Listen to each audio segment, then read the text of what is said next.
কোথাও জলহীন ধুধু নদীর বুকে অসীম নির্জনতার মাঝে দূরে পাহাড়ের আভাস, কোথাও চারপাশে পাখির ডাকের মাঝে উপরলাশির উপর দিয়ে বয়ে যাওয়া স্বচ্ছ জলধারা, তো কোথাও শালসেগুনের জঙ্গলে উদাসী হাওয়ার মাঝে মুক্তির আনন্দ খোঁজা। এই নিয়েই আমাদের এবারে রায়মাটাং ভ্রমণ।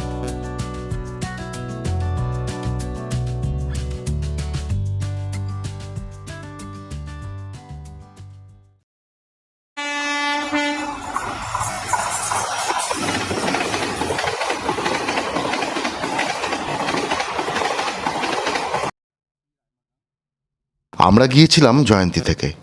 আপনি চাইলে আলিপুরদুয়ার থেকে সরাসরি চলে আসতে পারেন রায়মাটাং। দূরত্ব 40 কিলোমিটারের মতো, সময় লাগবে 1.5 থেকে 2 ঘন্টা।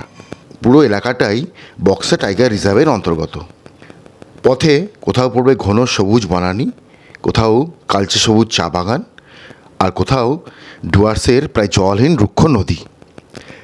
এসব দেখতে দেখতে একসময় এসে পড়বেন বিশাল এক নদীর বুকে।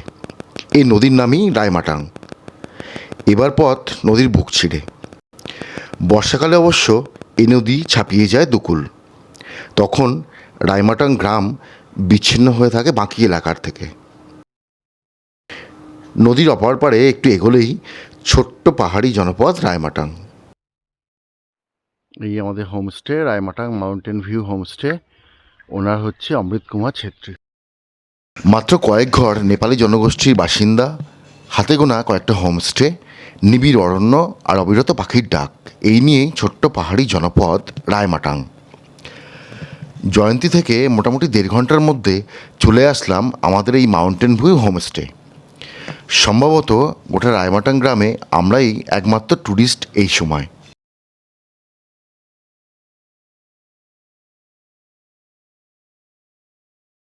আর এখানে উপরে 2টো ঘর হোমস্টে হিসেবে, তার মধ্যে এই ঘরটাতে আমরা আছি। ছোটোখাটো চিমচাম ঘর, পরিষ্কার পরিচ্ছন্ন একদম। মশারিটা বিশেষত্ব আছে এখানে। এখানে মশারি প্রথম দেখলাম হোমস্টেতে উপরে টানানো। আর এই ঘর বাইরে বেরোলে হচ্ছে এই ব্যালকনি, আমাদের মাউন্টেন ভিউ হোমস্টে রায়মাটাং। উপর থেকে ভিউ এটা। এখানে টেবিল আছে, বসার জায়গা সুন্দর। হাত মুখ ধুয়ে বেরিয়ে পড়লাম পায়ে হেঁটে আশপাশটা ঘুরতে। পথে পড়ল নিবিড় শাল সেগুনের জঙ্গল। গোটা এলাকাটাতেই বিরাজ করছে অসীম নিস্তব্ধতা।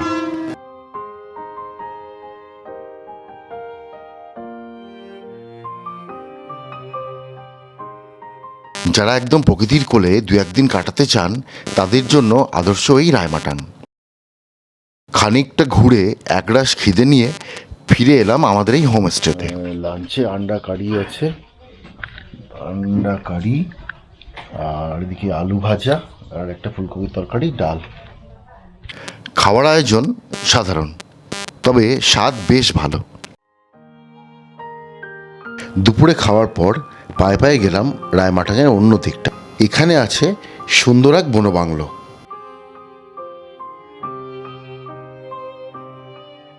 ডিপার্টমেন্ট অফ ফরেস্ট, বেশ সুন্দর। সবচেয়ে ভালো জায়গা এখানে থাকার। এখানটা ওদের রেঞ্জ অফিস, লেখা আছে আদমা বিট, পানা রেঞ্জ, বক্সা টাইগার রিজার্ভ। তারপর একসময় ফুরিয়ে গেল দিন।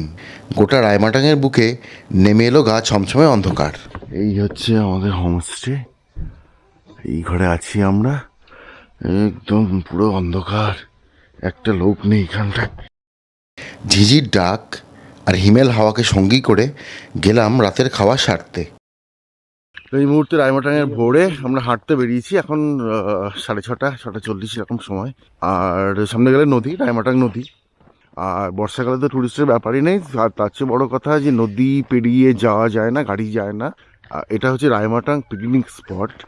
এখানে কালকে আমরা পিকনিক হতে দেখেছি, কালকে রোববার ছিল। নদীর দিকে যায়, চারিদিকে সেগুন গাছ, প্রচুর সেগুন গাছ। সেগুন গাছের আধিক্যই বেশি। সিঁড়ি এসেছে, চলে এসেছি রায়মাটাং নদীর কাছে। একটুও জল নেই, পুরো খটখটে শুকনো রিভার বেড। কালকে এটা পেরিয়ে আমরা এসছি। একটা জিনিস বলতে ভুলে গেছি, সেটা খুব গুরুত্বপূর্ণ জিনিস। সেটা হচ্ছে এখানে কিন্তু কোনো রকম মোবাইল নেটওয়ার্ক নেই। তো এখন এই মুহূর্তে সকাল এই ময়ূর ময়ূর ময়ূর ময়ূর ময়ূর ময়ূর ময়ূর ওই ওই, ওই। একটা ময়ূরে ওরা দেখলাম সামনে উড়ে গেল, এটা নদী।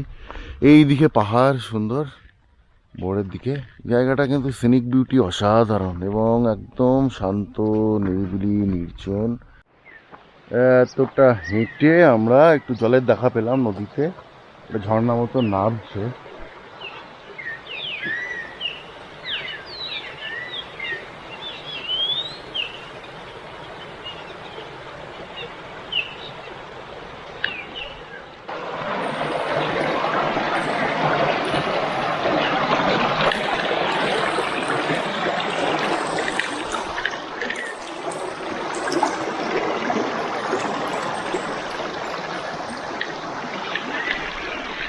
আমরা হাঁটতে হাঁটতে অনেকটা নিচে নেমে গেছি, আমাদের যেখানে হোমস্টে সেখান থেকে হাঁটতে হাঁটতে ফরেস্ট বাংলোর পাশ দিয়ে নদীতে এসেছি। আমাদের এখানে একজন বললেন যে এখানে নদীতে জল পাবেন একটু, তো আলটিমেটলি জলের দেখা পেলাম এখানটায়।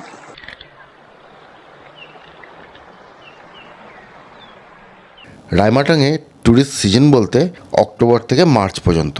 থাকার জন্য 6-7টার মতো হোমস্টে আছে। আর এখানে আরও কিছু হোমস্টে আছে, যেমন লালিগুড়াস হোমস্টে, একদম ফরেস্টের বাংলোর উল্টো দিকে, ভালো লোকেশন। অরণ্যমহল হোমস্টে, এটা আরও কিন্তু বেশ সুন্দর, সামনেটা অনেকটাই গাছপালা, সবুজ, আর বাংলায় লেখা আছে অরণ্যমহল রায়মাটাং। সব হোমস্টেতেই থাকা খাওয়ার খরচা মোটামুটি একই এরকম হবে। এখান থেকে কাছাকাছি শহর বলতে কালচিনি, আর আলিপুরদুয়ার এখান থেকে মোটামুটি ওই 40 কিলোমিটার মতো এরকম দূর, আর কালচিনি এখান থেকে বোধহয় 12-13 কিলোমিটার এরকম হবে, দিয়ে আসতে হবে। গোটা রাস্তাটা ভীষণ সুন্দর, পুরোটাই হচ্ছে জঙ্গল আর চা বাগানের মধ্যে দিয়ে আপনাকে আসতে হবে এই রায়মাটাং, তারপরে নদী পড়বে একটা। ওটাই হোমস্টের সংখ্যা এখানে খুব বেশি হলে 5-6টা এরকম হবে। তো আর একটা আছে ফরেস্ট ডিপার্টমেন্টে ফরেস্ট বাংলো আছে একটু আগে। থাকা খাওয়া এখানে সবই থাকা খাওয়া মিলে এরকম, আমাদের এখানে থাকা খাওয়া এরকম 1100 করে পার হেড পার ডে এরকম লেগেছিল। তো থাকা খাওয়া যদি বলি যে মোটামুটি বেসিক, বাথরুমে গিজার নেই, চাইলে গরম জলের ব্যবস্থা করে দেন এরা। আর খাওয়া মোটামুটি বেসিক, ওই ডিম পাওয়া যায়, রাতে হয়তো চিকেন পাবেন। আর আমরা আজকে এখান থেকে বেরিয়ে যাব, বেরিয়ে এখান থেকে আলিপুরদুয়ার যাব, আলিপুরদুয়ার থেকে ট্রেন ধরার কথা, কালকে ফিরে যাব। আচ্ছা, ইনি অমৃতজি হোমস্টেতেই আমরা ছিলাম। ওনার হোমস্টের নাম হচ্ছে মাউন্টেন ভিউ হোমস্টে, রায়মাটাং। খুব ভালো হোস্ট, খুব ভালো লেগেছে আমাদের। ওনার ফোন নাম্বার আমি দিয়ে দেবো, ওনার সাথে যোগাযোগ করে নেবেন। অনেক ভীষণ হাসি খুশি ভালো মানুষ, উনি নিজেই আমাদের ড্রপ করতে নিয়ে স্টেশন।